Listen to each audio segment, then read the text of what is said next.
Hello बच्चों, आज के इस वीडियो में हम कक्षा 8 के मैथ का पहला चैप्टर परिमेय संख्याएं स्टार्ट कर रहे हैं। इस चैप्टर को पढ़ने से पहले हमें कुछ बेसिक चीज़ जान लेना ज़रूरी है। अगर हम ये बेसिक चीज़ जान लेंगे उसके बाद इस चैप्टर को बनाने में क्या होगा, बहुत ही आसानी होगा। तो चलिए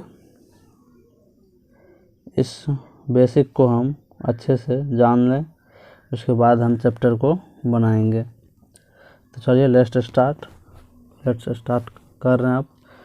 चलिए सबसे पहले जानेंगे हम प्राकृत संख्या क्या है। तो प्राकृत कुछ संख्याओं के बारे में पहले जान लीजिए, जो इस चैप्टर में चर्चा हुआ है उसके बारे में। प्राकृत संख्या है दोस्तों कि गिनती की संख्या को हम प्राकृत संख्या कहते हैं। जैसे 1 2 3 4 इस तरह से डॉट डॉट अनंत तक जो क्या है, ये प्राकृत संख्या है। चलिए देखिए, यहाँ पर देखिए दोस्तों, पहला पॉइंट है 4 लगातार प्राकृत संख्याओं का गुणनफल हमेशा 24 से पूर्णतया विभाजित यानी भाज्य होता है। तो कैसे समझेंगे हम? तो जैसे 4 लगातार प्राकृत संख्या, जैसे 1 ले लीजिए, यहाँ पर 1 लिए, चलिए दूसरा कलर ले लेते हैं। चलिए 1 गुने 2 गुने 3 गुने हम 4 लिए, इसका गुणनफल देखिए तो कितना होता है। तो 2 एकम 2, 2 तिया 6, 6 चौक 24। ये 24 क्या है, 24 से पूर्णतया विभाजित है। तो इसी तरह से आप जितना भी प्राकृत लगातार 4 प्राकृत संख्या लेंगे दोस्तों, तो वो क्या होगा, एकदम 24 से विभाजित हो जाएगा। तो ये कुछ हम एडवांस लेकर चल रहे हैं कि और मतलब आगे वाले कक्षा के लिए भी ये मदद मिलेगा, इसीलिए। चलिए अगला देखिए, 2 लगातार प्राकृत संख्याओं के वर्गों का अंतर हमेशा उनके योगफल के बराबर होता है तथा एक विषम संख्या होती है। दोस्तों यह क्या बोल रहा है समझिए, इसको हम हटा देते हैं, यहाँ पर आपको समझा रहे हैं। चलिए देखिए, तो यहाँ पे क्या बोल रहा है कि 2 लगातार प्राकृत संख्याओं के वर्गों का अंतर। तो देखिए अब 2 यहाँ पर लिए, देखिए 2 का स्क्वायर लिए और माइनस 3 का स्क्वायर लिए। तो 2 लगातार प्राकृत संख्याओं के वर्गों का अंतर हमेशा क्या होता है, उनके योगफल के बराबर होता है। यहाँ पे देखिए 2 का स्क्वायर होगा 4, कितना हो जाएगा, 2 का स्क्वायर 4 हो जाएगा, और 3 का स्क्वायर 9 होगा। तो 9 में से 4 घटेगा तो 5 होगा। तो ये देखिए इस दोनों के योग के बराबर होगा, 3 और 2 5। यही यहाँ पे बोल रहा है, समझ गए दोस्तों। चलिए अब आगे देखते हैं। अगला बोल रहा है क्या कि पूर्णांक संख्या, पूर्ण संख्या क्या है अब दोस्तों, पूर्ण संख्या। पहला क्या था, प्राकृत संख्या, अब पूर्ण संख्या।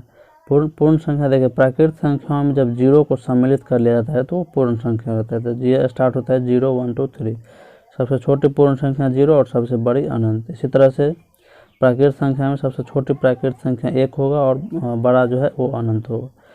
सभी प्राकृत संख्याएं पूर्ण संख्या हो सकती है, लेकिन सभी पूर्ण संख्याएं प्राकृत संख्या नहीं हो सकती, याद रखिएगा दोस्तों, क्योंकि प्राकृत संख्या में 0 नहीं है, लेकिन पूर्ण संख्या में सभी प्राकृत संख्या शामिल है। चलिए अब देखिए पूर्णांक संख्या। जब पूर्णांक संख्याओं के ऋणात्मक और धनात्मक संख्याओं के समूह को जब एक साथ कर दिया जाता है तो वो हो जाता है पूर्णांक संख्या। धनात्मक और ऋणात्मक संख्याओं के समूह को शामिल कर लेने से क्या हो जाता है, पूर्णांक संख्या। ये इधर से देखिए दोस्तों, ये है ऋणात्मक और इधर से देखिए ये है धनात्मक। यहाँ पे धनात्मक संख्या छूट है दोस्तों। तो चलिए देखिए, यहाँ यह दे दिया है कि पूर्ण संख्या में ऋणात्मक संख्याएं शामिल कर लेने पर पूर्णांक बन जाते हैं। यानी पूर्ण संख्या में हम इधर से अगर ऋणात्मक संख्या को जोड़ दें तो क्या हो जाएगा, पूर्णांक संख्या। चलिए अब देखिए, अब जो है परिमेय संख्या पूर्ण संख्या और प्राकृत संख्या सभी जो है पूर्णांक हो सकता है, लेकिन सभी पूर्णांक संख्या न तो पूर्ण संख्या हो सकता है और न ही परिमेय प्राकृत संख्या। समझ गए दोस्तों। चलिए अभाज्य संख्या या रूट संख्या देख लीजिए। प्राइम नंबर वे संख्याएं जिसका केवल एक जो केवल एक और खुद अपने आप से कटे वो क्या हो जाएगा, अभाज्य संख्या, या जिसका गुणनखंड सिर्फ 2 हो। समझ गए दोस्तों, जैसे 2, 3, 5, 7, 11, सबसे छोटी अभाज्य संख्या क्या है, 2 है। चलिए भाज्य संख्या देखिए दोस्तों, कंपोजिट नंबर वे संख्या जिसका गुणनखंड 2 से ज़्यादा हो, या जो संख्या खुद से कटे, अपने आप से कटे, उसके अलावा और किसी से कटे, तो वो क्या हो जाएगा, भाज्य संख्या। जैसे 4, 8, 9, 10, 12 इस तरह से आते जाएगा। चलिए अब देखिए सम संख्या वे संख्या जो 2 से पूर्णतः विभाजित हो जाए, ये सबको पता है। विषम संख्या जो 2 से नहीं कटे। यहाँ पे एक चीज़ दिया है, सम संख्या प्लस विषम संख्या क्या होता है, प्राकृत संख्या। समझ गए दोस्तों, सम संख्या प्लस विषम संख्या क्या हो जाएगा, प्राकृत संख्या। चलिए अब देखिए परिमेय संख्या, वैसी संख्या जिसको हम p/q के रूप में लिख सकते हैं। समझ गए दोस्तों, जैसे 0 है, 0 को भी हम 0/1 के रूप में लिख सकते हैं। उसके बाद 4 है, 0/1 बराबर 0, 4/1 बराबर 4, ये सब क्या है, परिमेय संख्या। जैसे -3 है तो इसको भी -3/1 लिख सकते हैं। और बट्टा वाला संख्या तो रहता ही है परिमेय, तो जिसे हम p/q के रूप में लिख सकते हैं, वो क्या है, परिमेय संख्या। यहाँ पे दिया हुआ है, कुछ पॉइंट दिया है कि सभी धनात्मक, ऋणात्मक, सम, विषम, भाज्य, अभाज्य तथा क्रमागत आदि संख्याएं क्या है, परिमेय संख्या होती है, क्योंकि वे हर के समान हर के स्थान पर लिख देने से p/q के रूप में परिवर्तित हो जाती है। तो एक परिमेय संख्या को अनंत रूप में लिखा जा सकता है, और अनंत रूप में लिखी गई प्रत्येक परिमेय संख्या का मान समान होगा। चलिए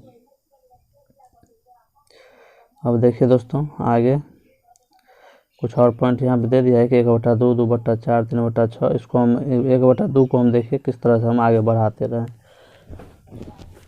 चलिए अब देखिए, अब है परिमेय संख्या को सीमित दशमलव, जैसे एक होता है शांत दशमलव, एक होता है अशांत दशमलव।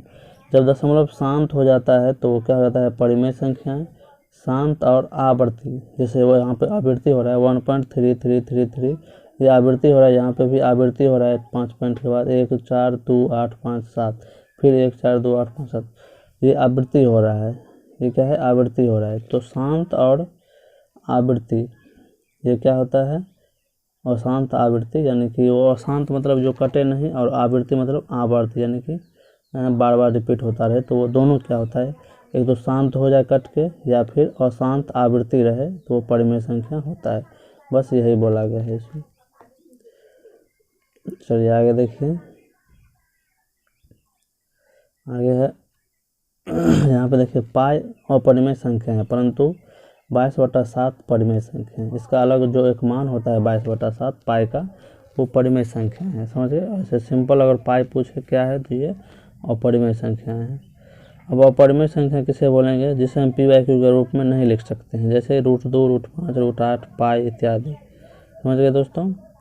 और इसका एक है कि जिस तरह से उसमें शांत होता था, तो इसमें अशांत और अनावर्ती जब होगा तो वो क्या हो जाएगा, अपरिमेय संख्या होगा। क्या, अशांत अनावर्ती। जैसे यहाँ पे पाई का मान देखिए 3.14159, ये रिपीट नहीं हो रहा है, ये क्या है, अलग अलग आ रहा है पॉइंट, और ये कट नहीं रहा है, इसीलिए ये अशांत आवृत्ति हो गया। समझ गए दोस्तों। तो ये क्या हो जाएगा, अपरिमेय संख्या। यहाँ पे दिया हुआ है, अर्थात ऐसी संख्या जिसका कोई निश्चित अंत नहीं होता है, अपरिमेय संख्याएं कहलाती है। समझ गए। चलिए अब आगे देख लीजिए। चलिए आगे देखिए, अब कुछ नियम है इस चैप्टर में, उसके बारे में जान लें। सबसे पहला है समवृत्त या संक्रिया का नियम। समवृत्त नियम किसे बोलेंगे दोस्तों, जब एक ही प्रकार की दो संख्याओं के मध्य जोड़, घटाव, गुणा, भाग अलग अलग संक्रिया में करने पर प्राप्त संख्याएं, ये संख्या का परिणाम भी जो है वही संख्या हो, तो वो क्या हो जाएगा, समवृत्त नियम का पालन करेगा। तो ये समवृत्त नियम अलग अलग संख्या पर करके हम देखेंगे। जैसे पूर्ण संख्या पर किया गया है, तो योग में देखिए योग किए तो 2 और 5 को जोड़े तो 7 आया, ये क्या है, पूर्ण संख्या है। 0, 2 को जोड़ो तो ये भी क्या है, 2 आया, ये भी पूर्ण संख्या है। घटाव में देखिए दोस्तों, 5 - 2 किए 3, लेकिन 2 - 5 किए तो -3, -3 क्या है, पूर्ण संख्या नहीं है। तो ये घटाव का जो है समवृत्त नियम, घटाव का पालन, पूर्ण संख्या का जो है घटाव का नियम का पालन ये नहीं करेगा। गुणा का करेगा, भाग का भी नहीं करेगा, क्योंकि बट्टा में आ जाता है तो वो पूर्ण संख्या नहीं होगा। चलिए यहाँ पे देख दिया गया है कि अतः हम कह सकते हैं कि पूर्ण संख्या का जोड़ व गुणा संक्रिया में सम्मिलित होती है तथा घटाव व भाग सम्मिलित नहीं होता है। समझ गए दोस्तों। अब है क्रम विनिमय नियम। क्रम विनिमय का नियम का मतलब होता है कि जो देखिए यहाँ पर क्या एक ही प्रकार के दो संख्याओं के मध्य जोड़ घटाव गुणा भाग एक ही संक्रिया क्रम बदल कर लगाने पर प्राप्त संख्या का परिणाम भी क्या होगा, वही संख्या आएगा, तब क्या हो जाएगा, वो क्रम विनिमय नियम का पालन करेगा। तो जैसे देखिए इसका नियम क्या है, जैसे a प्लस b बराबर b प्लस a, जैसे 3 + 4 बराबर 4 + 3, तो क्या होगा 7 बराबर 7। तो ये क्या है, दोनों क्या है, पूर्ण संख्या है, इसीलिए ये क्रम विनिमय नियम जो है पूर्ण संख्या का पालन करता है। इसी तरह से हम अलग अलग संख्या पर भी करके देखेंगे, पूर्ण संख्या, पूर्णांक संख्या, परिमेय संख्या, सब पर। चलिए ये व्यवकलन का देखिए, व्यवकलन का पालन नहीं करता है लेकिन जोड़ का ये करता है। चलिए आगे देखते हैं। आगे देखिए दोस्तों, आगे बोल रहा है गुणा का। देखिए गुणा का भी पालन ये कर रहा है, भाग का ये नहीं कर रहा है। देखिए अतः हम कह सकते हैं कि पूर्ण संख्याएं योग व गुणन संक्रिया में क्रम विनिमयता नियम का पालन करता है, योग और गुणा का। जिस तरह से समृद्ध नियम का था उसी तरह से इसका भी है पूर्ण संख्या के लिए। चलिए अब साहचर्यता का नियम देखिए। साहचर्यता का नियम क्या होता है, इसका नियम लिख लीजिए दोस्तों, a plus b plus c को एक बार इसको क्वेश्चन में बंद कर दिया, फिर बराबर देना है बीच में, फिर a प्लस b को बंद कर देना है और c को बाहर कर देना है। तो यही नियम यहाँ पर है, क्या है, साहचर्यता का नियम। चलिए अब देखते हैं यहाँ पर क्या क्या दिया गया है, कुछ समृद्ध नियम का। देखिए यहाँ पर है संख्या दिया है, पूर्ण संख्या इस योग का पालन तो करता है, देख लिए, व्यवकलन का नहीं करता है, गुणा का करता है और भाग का नहीं करता है। प्राकृत संख्या में यह भी योग का करेगा, व्यवकलन का नहीं करेगा, गुणा का करेगा और भाग का नहीं करेगा। पूर्णांक में भी योग समृद्ध नियम जो है जोड़ का करेगा, घटाव का नहीं करेगा, गुणा का करेगा और भाग का नहीं करेगा। इस तरह से आप करके देखिएगा। परिमेय संख्या में हाँ होगा, योग के लिए, व्यवकलन के लिए नहीं होगा, गुणन के लिए हाँ होगा और भाग के लिए नहीं होगा। इसी तरह से यहाँ पे दिया गया है दोस्तों, क्रम विनिमय नियम और साहचर्य नियम का दे दिया गया है।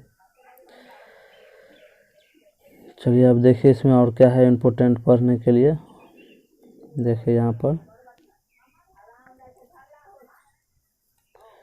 चलिए यहाँ पे देख लीजिए, जोड़ के कुछ महत्वपूर्ण नियम को देख लीजिए।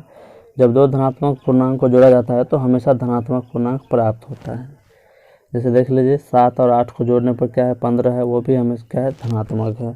जब दो ऋणात्मक पूर्णांक को जोड़ा जाता है तो हमेशा ऋणात्मक संख्या प्राप्त होता है, लेकिन जब दो ऋणात्मक संख्या को गुणा किया जाता है तो धनात्मक प्राप्त होता है। चलिए देख लीजिए आगे। देखिए जब एक धनात्मक और एक ऋणात्मक संख्या को जोड़ा जाए तब जो बड़ी संख्या होगा उस चिन्ह को हम पहले लिख देते हैं, जो घटा के हम लिखते हैं। समझ गए दोस्तों। यहाँ पे 17 और 13 को बोल रहा है कि जोड़ने के लिए, तो -17 और +13 तो कितना आएगा, -4 आएगा। इस माइनस वाला का संख्या ज़्यादा है इसलिए इसके पीछे माइनस लगा दें। चलिए अब आगे देखिए। अब एक इस चैप्टर में आता है कि योज्य प्रतिलोम। जब किसी संख्या में ऐसी संख्या जोड़ें ताकि शून्य हो जाए तो वो क्या हो जाएगा, योज्य प्रतिलोम। जैसे अब -4 है, इसमें क्या जोड़ें कि ये 0 हो जाए, तो इसमें क्या जोड़ेंगे, 4। अगर 3 है तो इसमें क्या जोड़ें कि ये 0 हो जाए, तो -3। तो आप देख रहे हैं दोस्तों कि जो संख्या का बोल रहा है कि योज्य प्रतिलोम क्या है, उसका ये उल्टा है। यानी ये -4 है तो ये +4 हो गया, ये +3 है तो ये -3 हो गया। तो किसी भी संख्या का योज्य प्रतिलोम दोस्तों उसका क्या हो जाता है, ऋणात्मक संख्या हो जाता है या फिर धनात्मक। अगर ऋणात्मक रहेगा तो धनात्मक और धनात्मक रहेगा तो ऋणात्मक। समझ गए दोस्तों। जैसे यहाँ पर उदाहरण दिया, -12 का हो जाएगा +12, -14 का हो जाएगा +14। समझ गए। और जैसे अगर बट्टा में रहे -3/2 तो इसका क्या हो जाएगा, +3/2। घटाएंगे कट जाएगा, या घटा देंगे हो जाएगा, ये 0 हो जाएगा। चलिए अब समझ गए दोस्तों, आगे बढ़ते हैं। अब देखिए योज्य तत्समक क्या है। योज्य तत्समक देखिए दोस्तों, जब किसी संख्या में ऐसी संख्या को जोड़ा जाए ताकि वो संख्या क्या हो, मूल संख्या ही प्राप्त हो। जैसे एग्जांपल से समझिए, जैसे हम 8 है, 8 में क्या जोड़ें कि 8 ही प्राप्त हो, 0 जोड़ेंगे तो क्या हो जाएगा, 8 आ जाएगा। 2 में क्या जोड़ें कि 2 प्राप्त हो, तो 0 जोड़ने से 2 आएगा। तो क्या है, 0 जो है किसी भी संख्या का योज्य तत्समक होता है। क्या होता है, 0 किसी भी संख्या का योज्य तत्समक होता है। समझ गए दोस्तों, 0 क्या है, किसी भी संख्या का योज्य तत्समक है। यहाँ पे दिया गया है पूर्णांकों के लिए योज्य तत्समक 0 होता है। समझ गए, पूर्णांकों के लिए योज्य तत्समक 0 होता है।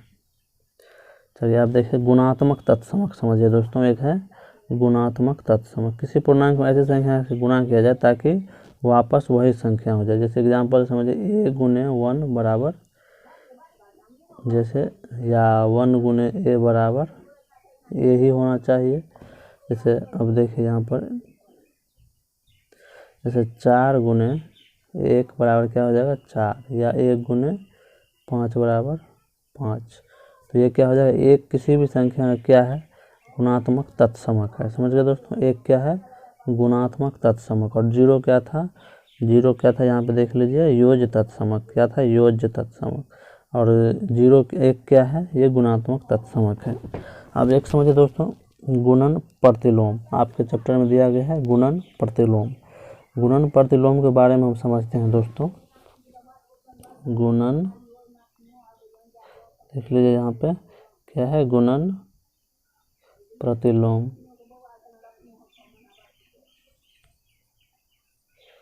तो गुणन प्रतिलोम देखिए दोस्तों क्या बोल रहा है, किसी संख्या में ऐसी संख्या से गुणा करना ताकि उनका गुणनफल 1 हो। जैसे इस तरह से समझिए कि a गुने 1/a बराबर 1।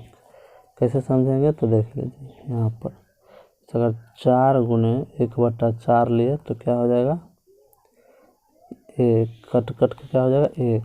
तो इसका मतलब ये समझिए कि किसी भी संख्या का आपको क्या पूछे, गुणन प्रतिलोम पूछे, तो आपको क्या करना है कि जिस संख्या का पूछे, अगर -13 का पूछे तो इसको क्या करना है, उल्टा कर देना, -1/13, क्योंकि इसके नीचे 1 है तो उलट दिए है। एक तरह से समझ लीजिए कि उसका उल्टा। अगर 4 का पूछ दे कि गुणात्मक मतलब गुणात्मक गुणन प्रतिलोम क्या हो जाएगा, तो क्या कर देंगे, 1/4। 3 का पूछ दे तो 1/3, -2 का पूछ दे तो 1/-2। बस यही हो जाएगा गुणन प्रतिलोम। समझ गए दोस्तों। अब आपके चैप्टर जो है आसानी से बनेगा। चैप्टर आज बेसिक हम बता दिए हैं, कल से हम आज अगला वीडियो में हम आपको ये चैप्टर हम पूरा हल कर देंगे। चलिए दोस्तों, आज के वीडियो में इतना ही। चलिए, धन्यवाद। वीडियो अच्छा लगे तो लाइक, सब्सक्राइब और शेयर ज़रूर करिएगा। धन्यवाद।